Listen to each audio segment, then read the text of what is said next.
दोस्तों, आज हम खड़े हैं खंडवा की उस पावन भूमि पर जहां पर प्रसिद्ध एवं महान गायक श्री किशोर कुमार जी का जन्म हुआ था।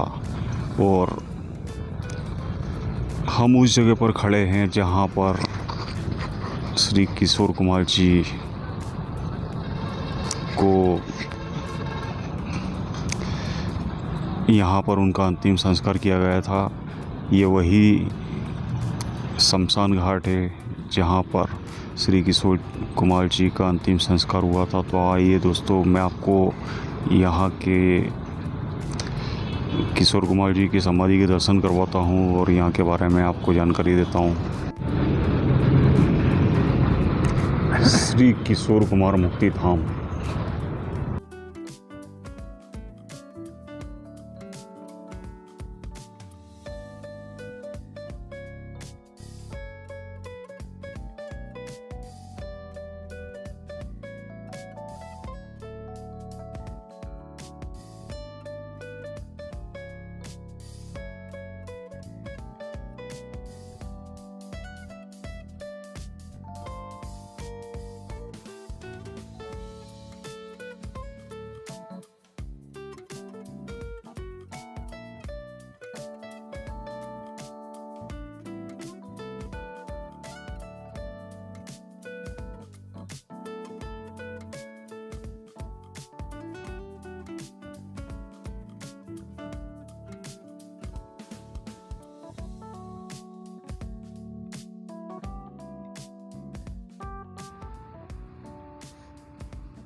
दोस्तों, ये है किशोर कुमार जी का स्मारक जो कि खंडवा में स्थित है।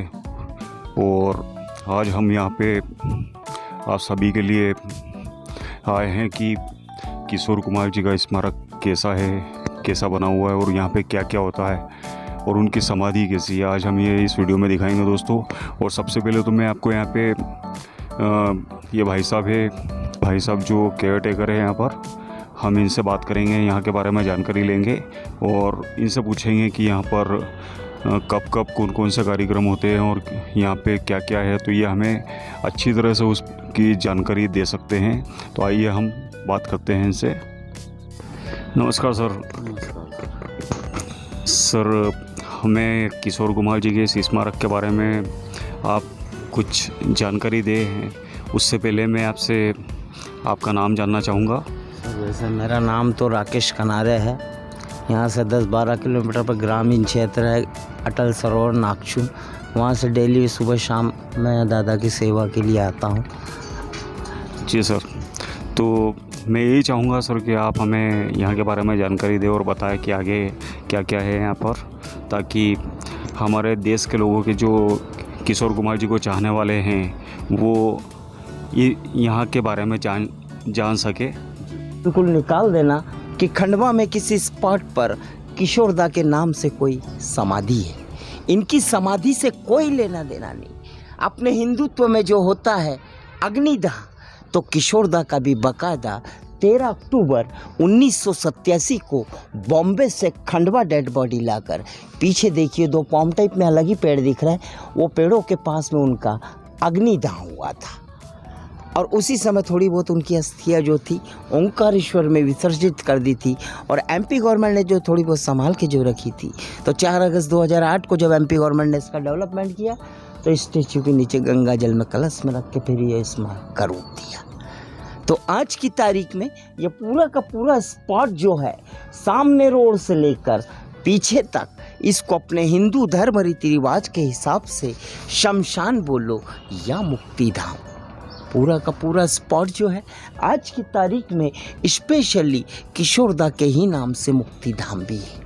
और आज वर्तमान में अपन लोग जो खड़े हैं और जो जी रहे हैं, भाई साहब, ये तो सरासर कलयुग है।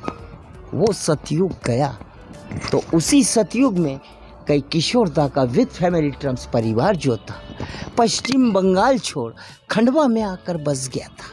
अब खंडवा में आने के बाद में उसी सतयुग में इनके जो फादर थे कुंजीलाल गांगुली। तो कुंजीलाल गांगुली जी उस सतयुग में खंडवा कोर्ट में एडवोकेट थे, वकील थे, वकालत किया करते थे। अब वकालत करते करते कुछ दिनों के बाद में कई किशोरदा ने उनके विद फैमिली परिवार में कई खंडवा में जन्म लिया। अब जन्म लेने के बाद में किशोरदा की दिन पे दिन जैसी जैसी उम्र बढ़े, जैसे जैसे उनमें दिमाग आए, तो किशोरदा उस सतयुग में डेली अपनी साइकिल के द्वारा सुबह शाम यह स्पॉट पर भ्रमण के लिए आया करते थे। तो यह स्पॉट को किशोरदा ने अपने दिल में बैठा लिया था, और दिल में बैठाने के साथ साथ एक दिन विद फैमिली के बीच में बैठकर कन्फर्म सचेत भी कर दिया कि मैं जिंदगी में कहीं भी रहूं, मेरे साथ में कोई अजीबोगरीब प्रकार की कोई दुर्घटना होती है तो मेरी डेड बॉडी को इधर उधर ना ले जाते हुए मेरे वतन पे ले जाके मेरा अंतिम दाह संस्कार करवाना। अब वतन बोले, जन्मभूमि बोले, तो आज की तारीख में ये पूरा का पूरा खंडवा डिस्ट्रिक्ट किशोरदा के ही नाम से चलता है। तो बाकायदा उन्हीं के कहानुसार 4 अगस्त 1929 का तो उनका जन्म और 13 अक्टूबर 1987 उनकी अंतिम विदाई। सन 87 में बाकायदा उन्हीं के कहानुसार उनकी डेड बॉडी बॉम्बे से अपने खंडवा लाई गई, और एक दिन यहाँ के लोकल लोगों के दर्शनों के लिए उनके पार्थिव शरीर को सिटी में आज की तारीख में इनका जो गृह निवास स्थान है, रेलवे स्टेशन के जस्ट सामने गांधी भवन, बॉम्बे बाजार वाले रूट पर SBI बैंक के बाजू से इनका मकान है, गांगुली निवास। एक दिन उन्हें उस मकान में रखा गया। उसके दूसरे रोज उनकी शव यात्रा सुबह 8 बजे फिर वहाँ से निकाल कर लाए, जब जाकर अपने हिंदू धर्म रीति रिवाज के हिसाब से पीछे बाकायदा उनका अग्निदाह संस्कार किया गया।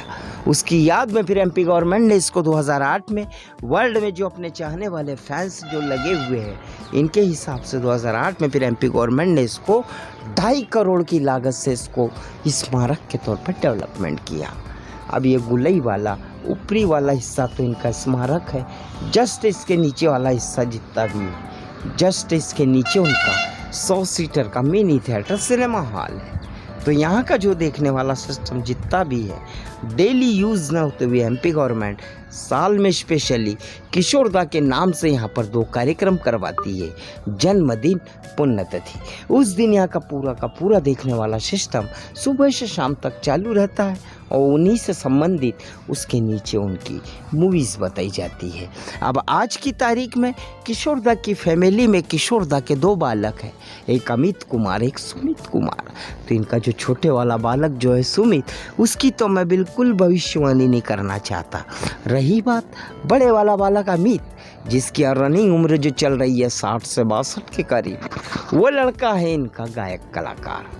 अब वो गायक तो है, लेकिन पूरा वर्ल्ड बोलो, देश बोलो कि विदेश बोलो, किशोरदा की जो ओरिजिनल आवाज़ अपन औलाद से भी मांग रहे, अपन फैन से भी मांग रहे, लेकिन किशोरदा की ओरिजिनल आवाज़ ना औलाद दे पा रही है, ना कहीं का फैंस दे पा रहा है।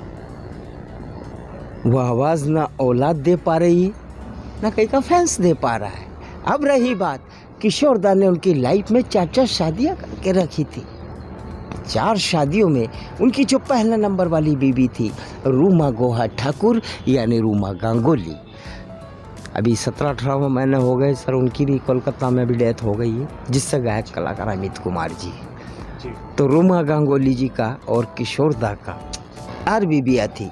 4 बीबियों में इनकी जो पहला नंबर वाली बीबी थी रूमा गोहा ठाकुर, यानी रूमा गांगुली। तो रूमा गांगुली जी का और किशोरदा का कुछ दिन तक का साथ चला, आगे चल के दोनों के बीच में कोई नौटंकी खड़ी हो गई। उनको लूप लाइन में करके फिर 2nd नंबर पे उन्होंने मधुबाला जी से ब्याह रचाया। अब मधुबाला जी बोले तो उन्हें तो बेचारी को शुरू से ही दिल में कैंसर था। वो तो एक बेचारी एक कुछ दिन की एक मेहमान बनकर उनके पास में रही, और कुछ दिनों के बाद फिर 3रे नंबर पर फिर उनको उनकी लाइफ में योगिता बाली जी से लव फेवर कर, 4थे नंबर पर फिर उनको उनकी लाइफ में लीना चंद्रवरकर जी को लाना पड़ा। तो लीना जी का और किशोरदा का 13 अक्टूबर 1987 का फाइनल डे। 13 अक्टूबर 1987 को बीपीआई होने से ये चल बसे। तो 13 अक्टूबर 1987 को जो डेड बॉडी के साथ में विद फैमिली विद परिवार जो किशोरदा का उनकी जन्मभूमि खंडवा जो आया था, वो उनके फैमिली ट्रम्प्स का फाइनल डे था।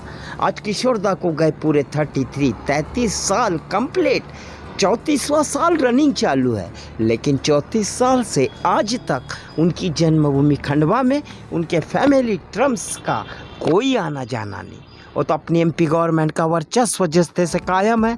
तो साल में उनके 2 कार्यक्रम होते हैं, जन्मदिन पुण्यतिथि, उसको बाकायदा एमपी गवर्नमेंट अपने स्तर पर अपने लेवल पर हर साल निपटाती है। और हर साल 13 अक्टूबर पुण्यतिथि पर स्पेशली 2 से 2.5 लाख रुपए का किशोरदा अवार्ड भी एमपी गवर्नमेंट यहाँ पर देती है।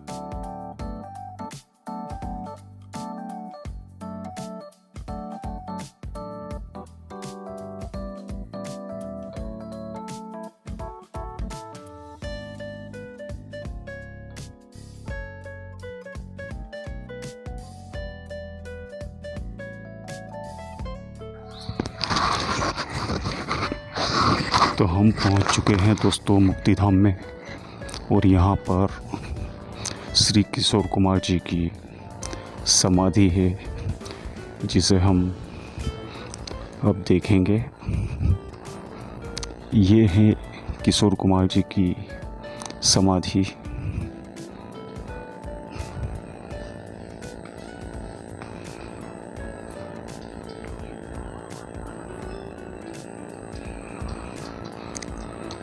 बहुत ही असीम शांति है यहाँ पर, और इस खामोशी के अंदर श्री किशोर कुमार जी तल्लीन है।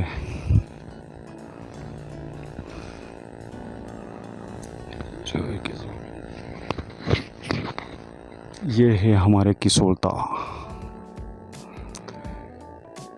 चलते चलते मेरे ये गीत याद रखना, कभी अलविदा ना कहना।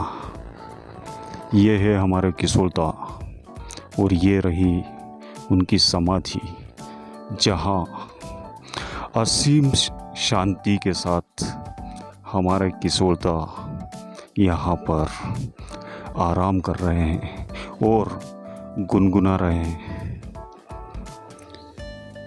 तो ये है किशोर कुमार जी की समाधि, जिसको देखने के लिए भी किशोर कुमार जी के चाहने वाले तरसते हैं।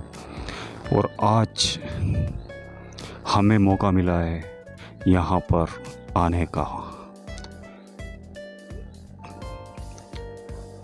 हर चाहने वाला किशोर कुमार जी का एक बार ये ज़रूर चाहेगा कि वो अगर उनसे रूबरू नहीं मिल पाया तो कम से कम उनकी समाधि के दर्शन तो ज़रूर कर ले।